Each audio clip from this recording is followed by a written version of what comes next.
Okay, 3, 2, 1. Hey everyone, how's it going? Forrest here, again with another installment of my complete analysis of all of JS Bach's chorale harmonizations. Today we're looking at Nun bitten wir den Heiligen Geist, which translates to, we now beg the Holy Spirit. This is a pretty dense chorale, but for all intents and purposes, it's pretty straightforward to analyze, so I think we're just going to hop right into the analysis. 3 sharps in the key signature. We start with A major, we end with A major. I reckon we're in the key of A major. Immediately afterwards we have G sharp, B, E, and B. That's E major in first inversion, which is our 5 chord, over G sharp. We have some passing tones in the lower voices before we get E, G sharp, E, and B. That's just rotating the chord back into into root position. That's just E major. No change in the bass. The root is the same as the bass. Passing 7th in the bass before we get C sharp, A, E, and A. That's A major in first inversion. Passing tone in the bass, passing tone in the tenor before we get A, C sharp, E, and A, with the delayed passing 7th in the melody. It's doing the same thing that Bach did to the 5 chord here. We're just taking the first inversion triad and turning it into root position. We then have D, A, D, and F sharp. That's D major in first inversion, which is 4. We then have C sharp, A, E, and E. That's A major in first inversion again, 1-6. And then we have B, A, D, and F sharp. That is B minor 7, which is a 2-7 chord. This D is a chord tone. This F sharp is a chord tone. We don't need to mark those. We then have E, C sharp, E, and G. I don't think a 3 chord is happening here. I think this C sharp's an accented non-chord tone, and this B is actually our chord tone, which would make this chord a 5 chord, a much more likely candidate for a chord that we would expect in a cadential situation. And then we cadence on A major, A, C sharp, E, and A, which is our tonic triad, and bringing an end to our phrase with a perfect authentic cadence. Okay, looking ahead, we have a phrase that ends with another perfect authentic cadence in the key of A. No modulation, so we're still analyzing in the key of A. We have A, E, A, and C sharp. That's A major again, no need to reanalyze. Passing tones in the outer voices before we get C sharp, E, A, and E. That's A major in first inversion, so we'll just change the figure bass to reflect it. No need to reiterate the Roman numeral. We then have D, D, A, and F sharp. That's D major in root position, which is a 4 chord. Passing 7th in the tenor before we get G sharp, B, B, and E, which is E major over G sharp. That's our 5-6 chord with a passing tone in the alto. We then have E, E, G sharp, and E with a passing 7th in the melody, which takes our 5-6 chord and turns it into root position.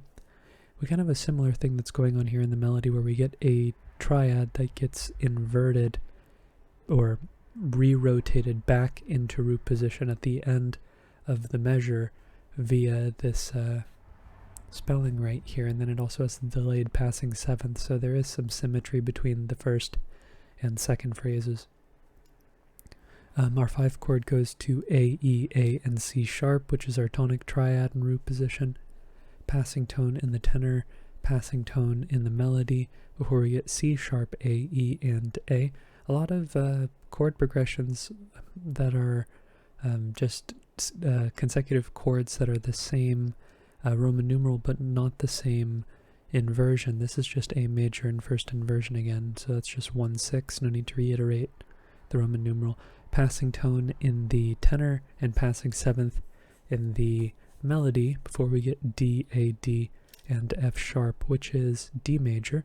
That is our 4 chord in root position. Passing 7th in the alto before we get E, E, B in G sharp. That's E major in root position, which is our 5 chord.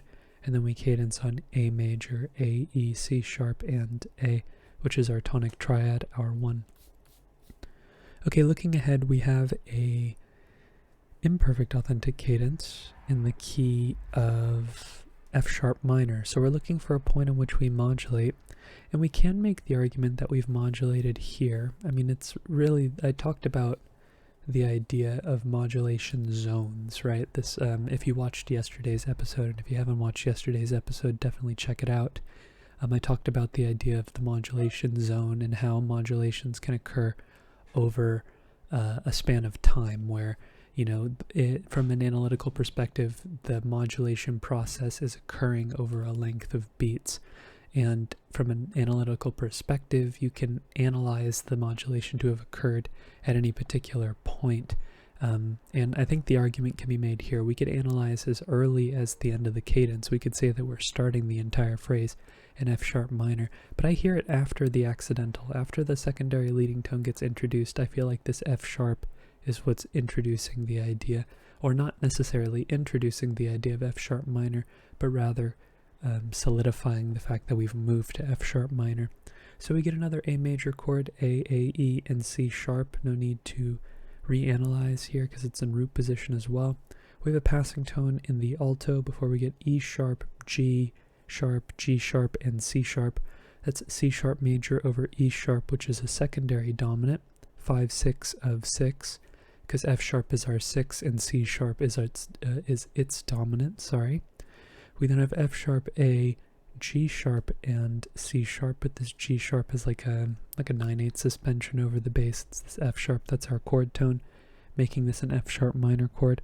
And this is also where I propose we are modulating to the key of F sharp minor. F sharp is also the tonic in the key of F sharp. We then have D, B, G sharp, and B. I think that this is not G sharp diminished over D. You could make the argument that this is 2/6/4, but I think this F is actually our chord tone here, making this B minor over D, which would be 4/6. I just feel like that's a more likely chord. Second inversion triads are relatively uncommon in comparison to first inversion triads, and when you can pull a first inversion triad from the texture and it speaks to more of a normative progression, I feel like that's the more likely conclusion to what's happening in the harmony. But I think both chords are achieving the same thing. They're only different. The only difference between the two is I'm so sorry, this is not G sharp minor. This would not be a 2/6/4 chord. This would be a 7/6/4 chord, or even more specifically, it would be a 7/4/2 chord, E sharp fully diminished. Strike what I said before. I was talking about the 4/6 chord from the record.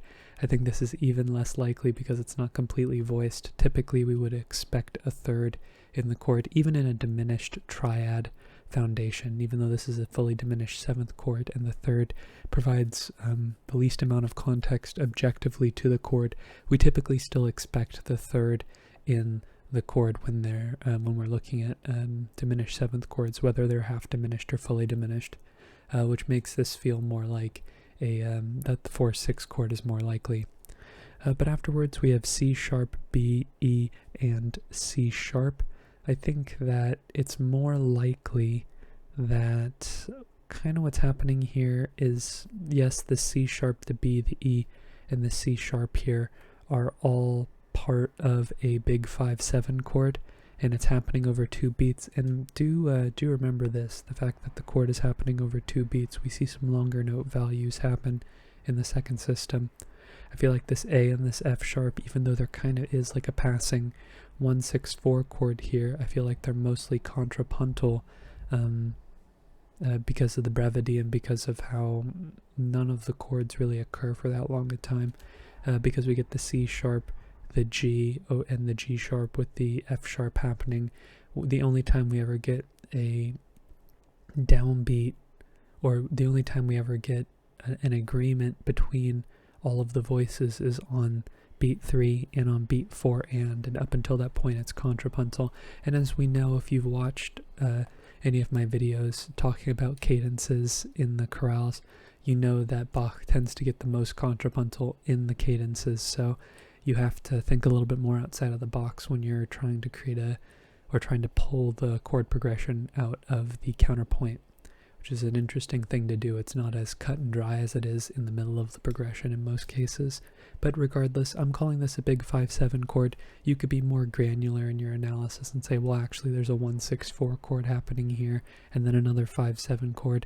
I feel like that's all very redundant, and really what's being implied here is a big dominant chord. When 1, 6, 4, and 5 are grouped together in the first place, even outside of a contrapuntal context, a big dominant idea is what's being implied. So that's my analysis here, 5-7, and you could be more granular, like I said. But our final cadence, or final chord in our cadence, is F sharp minor, F sharp, C sharp, F sharp, and A, which is our tonic triad in the key of F sharp minor, and we are looking ahead to the next phrase, which is very short and includes what I'm calling an imperfect authentic cadence with a question mark, because to me this sounds like something we have not seen in a great few, or a great many episodes actually, this idea of the subdominant cadence. This is something that was a trend in the chorales that we saw in earlier episodes, like ones that were chronologically earlier in the BWV numbers, where Bach would very spontaneously turn towards the cadence from the tonic key to the subdominant key. Here we have an A major chord that then shifts focus to D major right at the end, and that is the extent at which D major is focalized for the entirety of the phrase. And I've been trying to codify the term subdominant cadence to signify the fact that it doesn't really feel like we've modulated, more so that it feels like we're tonicizing the subdominant. But because I can't find any literature anywhere to suggest that there is a name for this type of cadence, I'm still waiting for someone to comment on one of my videos with a resource about what this cadence is called. I'm calling it an imperfect authentic cadence in the key of the dominant, and the modulation just so happens to happen right before the cadence, and that's okay with me. So starting things off with this F sharp minor chord, I think we're straight ahead right back into the key of A major, with our 6th chord also aligning with the final chord of the cadence of the previous phrase. We then have D, D, F sharp, and A. That is D major in root position, which is a 4 chord with a passing 7th in the bass. We then have B, D, G sharp, and B, which is G sharp diminished over B. That's 7-6. 4 going to 7 is a normative progression. And then we have 4 voices moving off of the harmonic rhythm, which typically means, not always, but the vast majority of times, that the harmonic rhythm's being subdivided, which just means that there's an extra chord added in between the regular harmonic rhythm, which is a chord being introduced every beat for the most part. We have A, C sharp, F sharp, and C sharp, which is F sharp minor over A sharp. That's 7-6, which is kind of interesting to see. What ends up interrupting this 7-6 chord and this 6 chord, or what ends up being on the other side of this 6 chord, is G sharp, B, E, and D, which is E7 over G sharp. That's 5-6-5. I think this 6 chord is really interesting because, as I've talked about at length in my past videos, the idea of a 7 chord going to a 5 chord is not really progressional, because in a functionally harmonic language where each chord tends to suggest a particular trajectory for where the harmony is to go, when you go from one chord that has the same function to another chord that has the same function, there's nothing really progressional about it. It's very stagnant, maybe less of a negative term, because there's, it's beautiful music. There's nothing really negative about it. More static, right? It's not really a progression. It's a static series of chords. It's prolonging the idea of dominance beyond the single beat it typically is attributed, right? We see 5 chords throughout, and it's almost like a roundabout way of like what Bach's doing here. He's taking a 5-6 chord and then turning it into 5-3, or into root position, and it's not really a progression. He's taking the same chord and just rotating it. A 7 chord is very similar to a 5 chord. They share 2 tones in common, and coincidentally they have the same function, partially because of it. So the fact that the 6 chord interrupts the 7 going to 5 makes the 7 going to 5 feel like a progression. Even more specifically because the 6 chord shares 2 tones with the tonic. So the fact that there's an F sharp in there is the only thing that makes it different from a 7 going to a 1. But 7 going to 6, it might as well be a progression of 7 going to 1.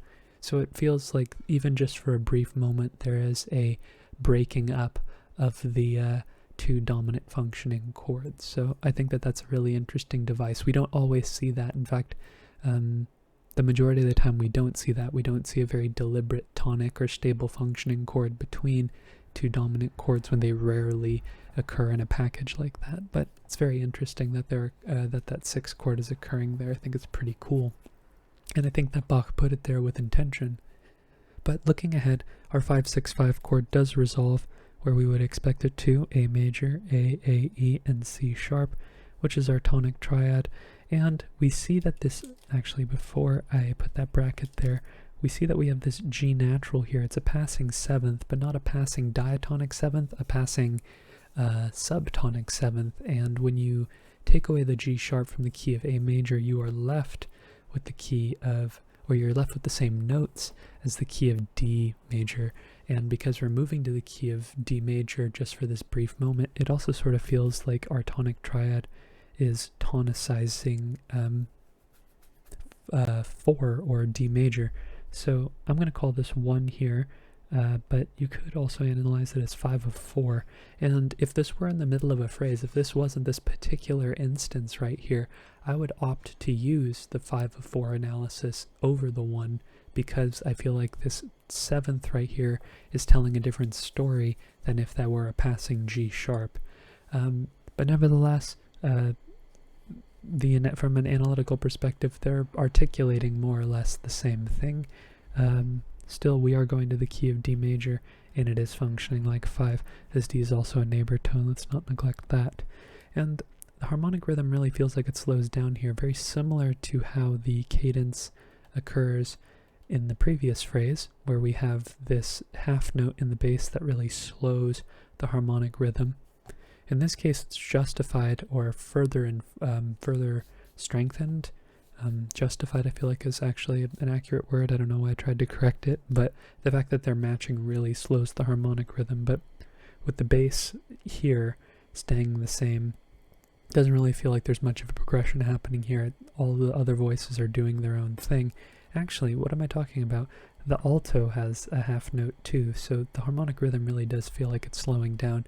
And in the same way that I feel like this is a big 5 chord, I too also think this is a big 5 chord. So this F sharp, even though, you know, you might say that there is a 3-7 chord or a 3-6-5 chord more specifically happening here, F sharp, A, C sharp, and E, I don't really think that that's what's happening. I feel like that's more so counterpoint, and the harmonic rhythm has slowed down.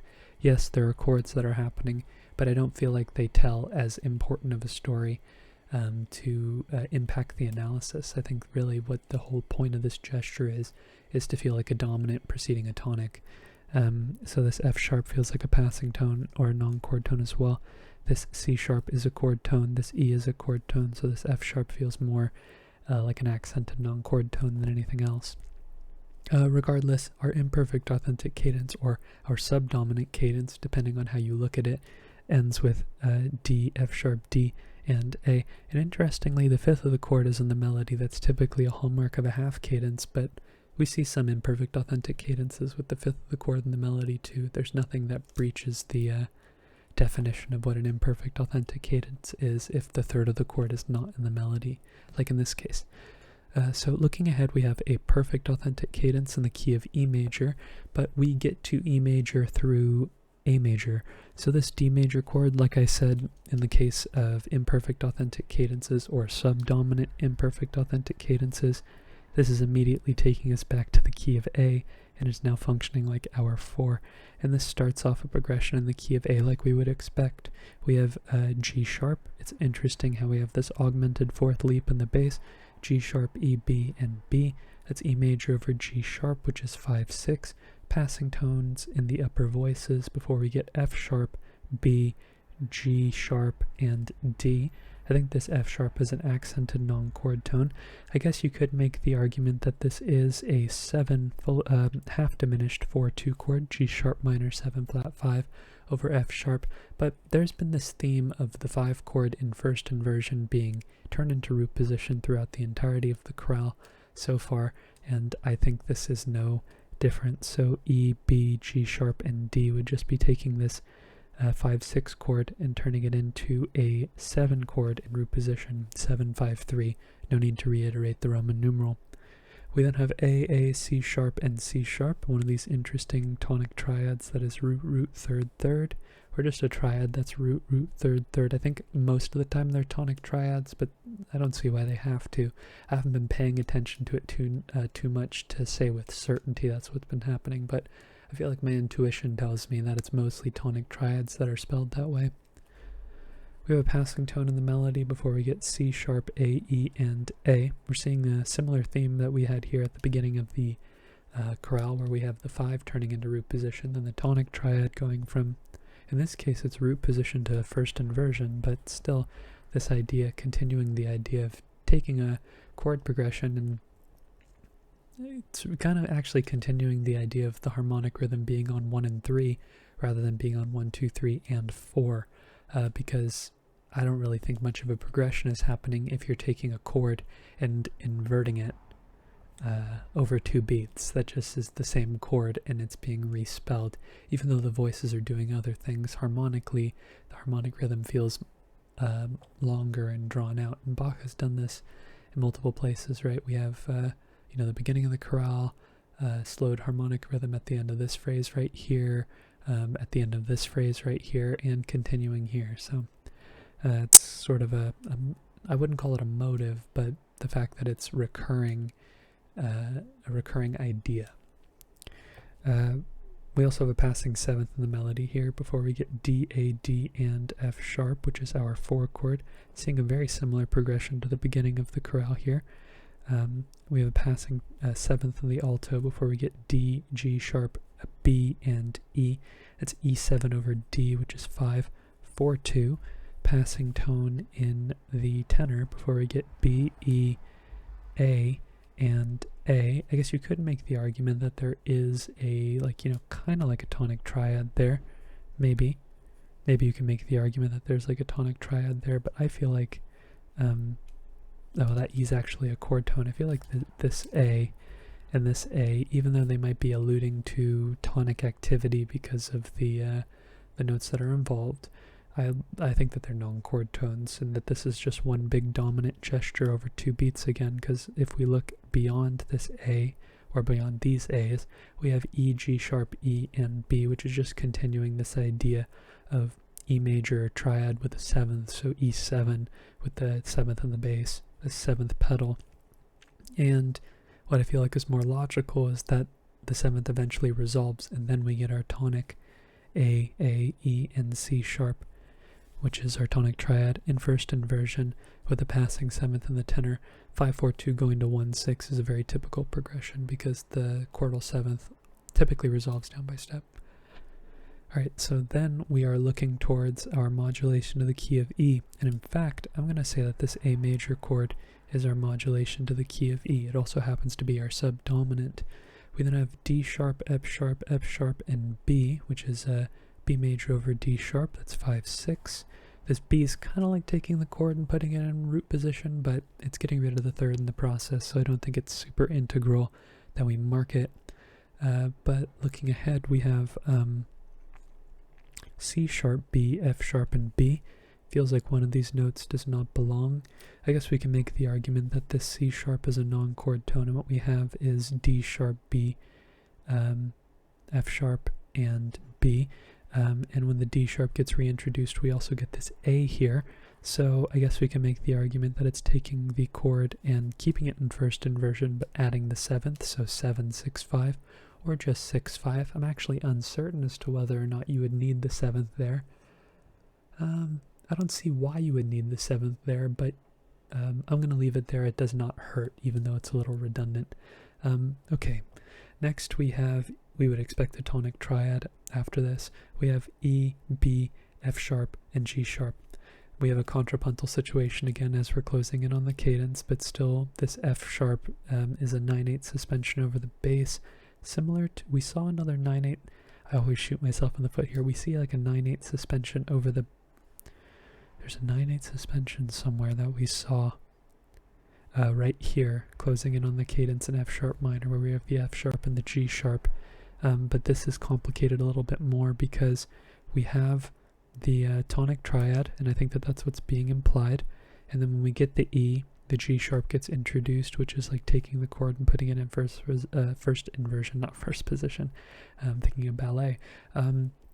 Yes, but still this idea, this is a much more contrapuntal example, but again, closing in on a cadence and having that 9/8 suspension, we see a similar figure here in the F sharp minor phrase. Okay, then we have A, C sharp, E, and F sharp. That's a good chord to see. That's F sharp minor 7 over A, which is 2-6-5. We know that Bach loves 2-6-5 chords. This B is a non-chord tone. This B is also a non-chord tone. This D sharp's a non-chord tone. We take the aggregate of all of those voices. We have B major in root position, which is our dominant in the key of A major, and that is the chord that we need to make this feel like an authentic cadence, our 5 chord. And then we cadence on E major, E, G sharp, B, and E, which is our tonic triad in root position. Okay, looking ahead, we have a perfect authentic cadence in the key of A, like we would expect. I'm going to say that this E major chord is functioning like our gateway back to the key of A major. It is now our dominant, so A and E. The fact that the flip side of each chord is the gateway into the next key is pretty cool, right? Because A, which is our tonic, turns into our modulation chord, then E, which is our tonic, turns into our modulation chord. That's pretty cool. Probably more coincidental than anything else, but still kind of cool.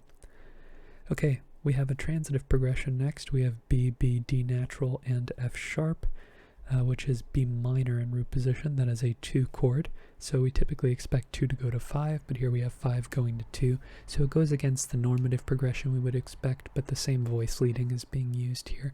And also it's a new phrase, so this is the first chord we're hearing after the fermata, so even though the previous chord is implying or foreshadowing where we're going to go, they're not as connected as, say, 2 chords that are in the middle of the same phrase. But it's still a transitive progression. I look at the whole chorale as a series of changes, and the bonds between them, some are stronger than others. In this case, it's not a super strong bond, but still, I look at the chords as a transitive progression. There should still be some voice leading. There should be some care taken when there is voice leading between 2 chords, even if one is a new phrase. But yes, sorry for being so long-winded on that one. We have E sharp, B, D, and G sharp.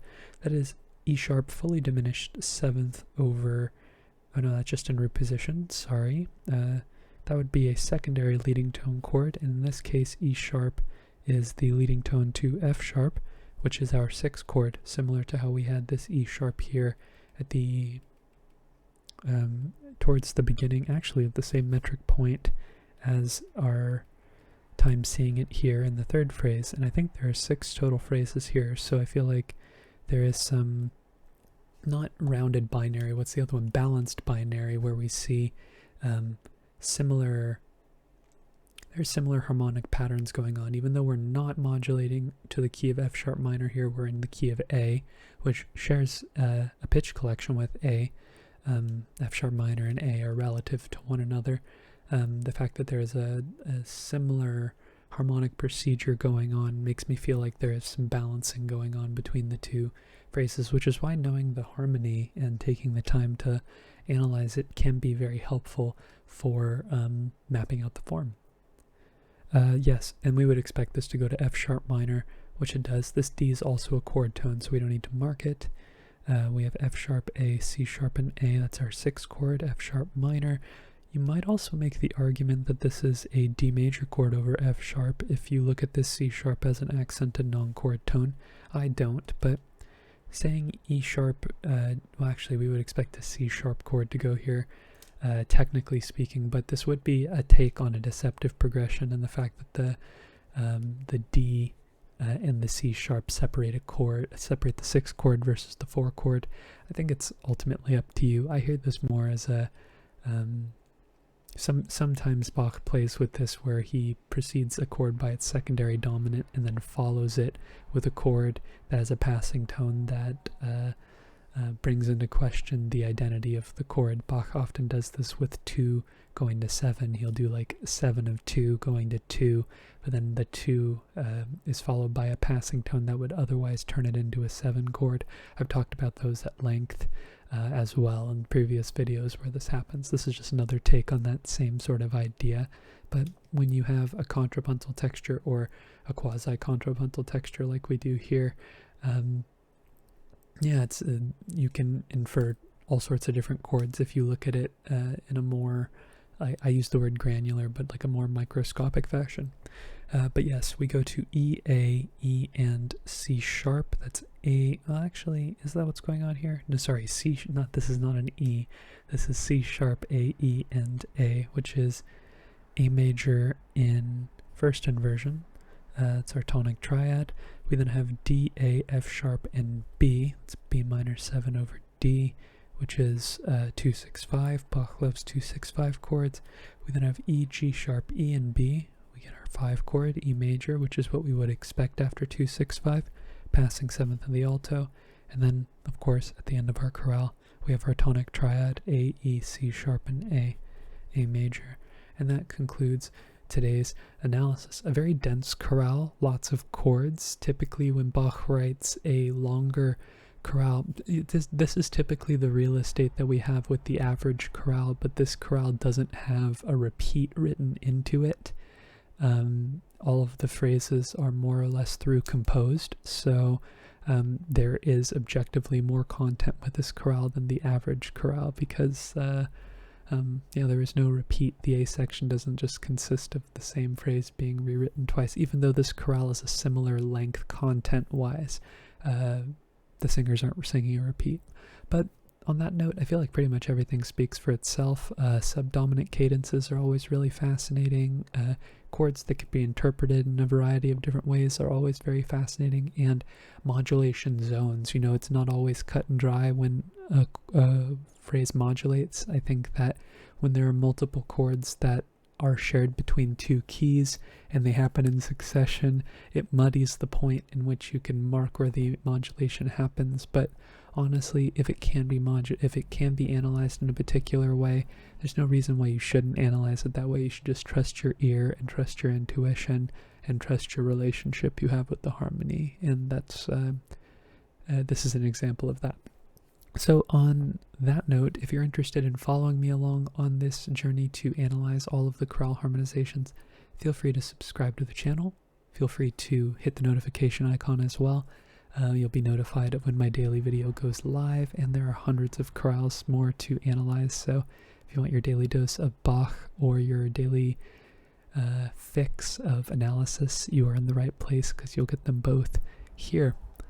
Anyways, thank you so much for watching the video and supporting the channel by doing so. It means the world to me. I'm so happy that people are watching my videos. This channel has honestly taken off. I didn't really expect people to watch these videos. I was making these analyses more for me, but the fact that I've started to bring people together over the chorales, over music that makes me very happy, is really awesome. I'm really happy that people are coming together and engaging with the videos. I know there's a lot of content out there and I'm like pumping it out, day after day after day. So even if you're just starting the journey along here, there's a lot of content to catch up on. I hope you enjoy it, and I look forward to tomorrow's analysis. I hope you take care.